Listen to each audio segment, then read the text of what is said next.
Hey everybody, this is Turtleman. I am today going to review my first airsoft gun, the UTG AK-47, I'm going to go ahead and go over the external parts.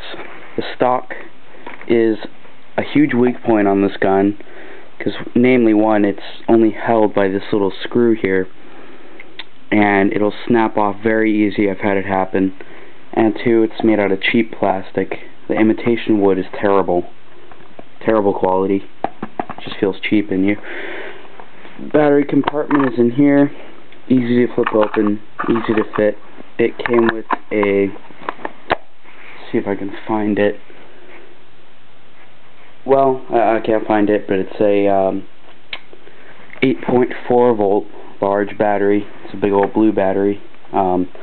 Which most people say it doesn't last long, but it actually lasted me very well most of the time. Again, the imitation wood here, very cheap, poorly made, feels very plasticky. Not sure what that's there for. Well, let's go on to the body. The upper receiver and the slide is all metal, but it's cheap metal, and so is the selector switch. It's all very cheap metal. You can see I got scratches all along the upper receiver, and the lower receiver is cheap plastic. The trigger guard is metal, again cheap metal, and so is the trigger, very cheap metal.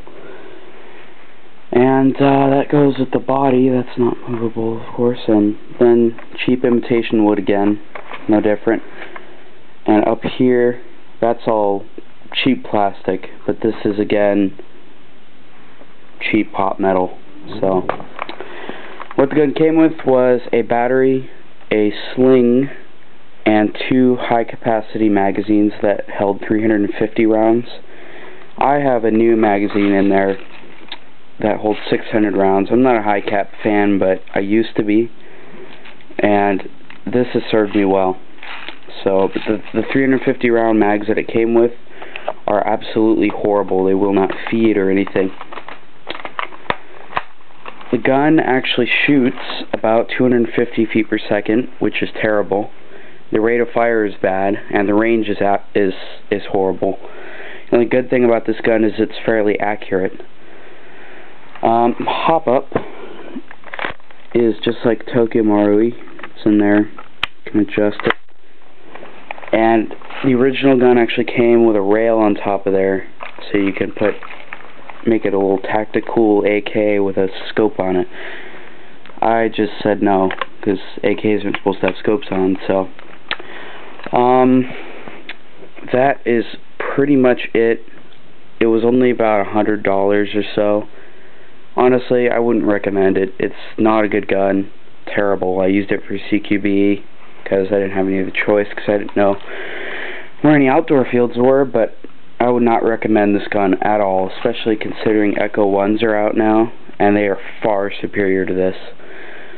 So, it served its purpose. I did well with it. I could take people down who had $400 guns, but again, it's not worth it, especially considering you can get the Echo 1 MP5 over there for the same price, and it's so much better.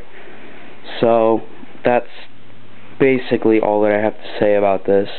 So yeah, I might go over a shooting test for this later, so stay tuned.